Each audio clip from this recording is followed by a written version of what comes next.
ભારત સરકાર દ્વારા 1962થી કાર્યક્રમ શરૂ કરાયો છે। જો કે 2025 સુધીમાં ટીબી મુક્ત ભારત બનાવવાના અભિયાનની શરૂઆત કરાઈ હતી। આજે સાબરકાંઠા જિલ્લામાં એક સાથે 35 જેટલી ગ્રામ પંચાયતોને ટીબી મુક્ત ગ્રામ પંચાયત તરીકે એવોર્ડ આપી સન્માનિત કરાયા હતા। આવનારા સમયમાં 500થી વધારે ગ્રામ પંચાયતો સુધી પહોંચવાનો તંત્રનો પ્રયાસ છે। સાબરકાંઠાના હિંમતનગરમાં આજે જિલ્લા પંચાયતના પ્રમુખ અને જિલ્લા વિકાસ અધિકારીના અધ્યક્ષસ્થાને ટીબી નિર્મૂલન માટે વાયારૂપ પ્રયાસ હાથ ધરાયો હતો। તેમજ છેલ્લા એક વર્ષમાં 35 જેટલી ગ્રામ પંચાયતોમાં ટીબીનો એક પણ કેસ નોંધાતા તમામ ગ્રામ પંચાયતોને વિવિધ એવોર્ડથી સન્માનિત કરાયા હતા। સામાન્ય રીતે ટીબી અને નિયમિત રીતે દવા લેવામાં આવે તો સરળતાથી કાબૂ મેળવી શકાય તેવો રોગ છે। મોટાભાગના લોકો નિયમિતતા ન જાળવવાના પગલે ભારે પરેશાનીનો ભોગ બનતા હોય છે। સાબરકાંઠા જિલ્લામાં વહીવટીતંત્રના સહયોગથી 35 જેટલી ગ્રામ પંચાયતોમાં કોઈપણ પ્રકારની ટીબીના પેશન્ટ ન મળતા આજે તમામને સન્માનિત કર્યા હતા। આવનારા સમયમાં સાબરકાંઠા જિલ્લામાં 500થી વધારે ગ્રામ પંચાયતોને ટીબી મુક્ત બનાવી દિશામાં પાયારૂપ પ્રયાસ હાથ ધરનાર છે। કેસવી ગુજરાતી સાથે અશોક નાઈ, સાબરકાંઠા। ટીબી મુક્ત ભારતની સંકલ્પનાને ધ્યાનમાં રાખી જિલ્લા પંચાયત સાબરકાંઠાના ઉપક્રમે આજે 35 જેટલી ગ્રામ પંચાયતોને એવોર્ડ આપવાનો કાર્યક્રમ હતો। આ એવોર્ડ એમને ટીબી મુક્ત ગ્રામ પંચાયત બનાવવાના કારણે આપવામાં આવ્યો છે।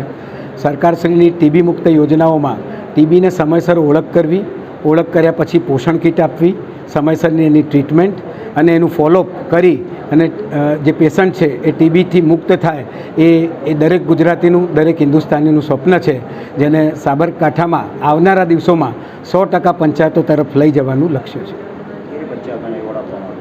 અત્યારે આજના કાર્યક્રમમાં 35 જેટલી પંચાયતોને એવોર્ડ આપવામાં આવેલ છે। આગામી સમયમાં 516 જેટલી પંચાયતો અમારી ટીબી મુક્ત બને એ સ્વપ્ન સાથે અમે આગળ વધી ગયા છીએ।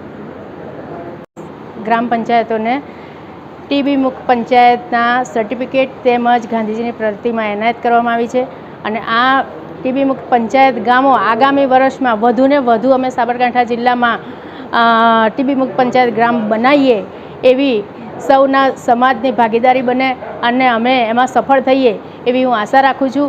અને આજના આ પ્રસંગે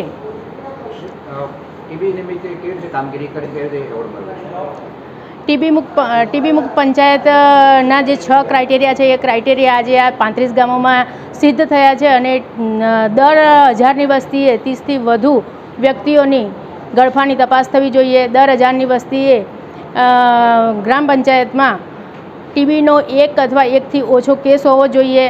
જે ટીબીના દર્દીઓ ગામમાં સારવાર લઈ રહ્યા છે તેમનો સારવાર સફળતા દર 90%થી વધુ હોવો જોઈએ।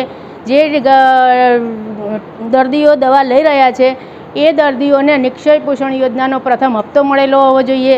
જે દર્દીઓ દવા લઈ રહ્યા છે એમની દવા અસરકારકતાની ચકાસણી થયેલી હોવી જોઈએ અને દર્દીઓને પ્રધાનમંત્રી ટીબી મુક્ત ભારત અભિયાન અંતર્ગત પોષણ કીટ મળેલી હોવી જોઈએ। આ એવા ગામો છે કે જ્યાં ત્યાં આ બધા જ ક્રાઇટેરિયા એચીવ થયા છે તેવા ગામોને આજે ટીબી મુક્ત પંચાયતનો એવોર્ડ અને સર્ટિફિકેટ એનાયત કરવામાં આવ્યા છે। ટીબીના અંદાજિત 1,02,76 કેસો નોંધાય છે। ડૉક્ટર ફાલ્ગુનીબેન પરમાર, જિલ્લા ક્ષય અધિકારી, સાબરકાંઠા।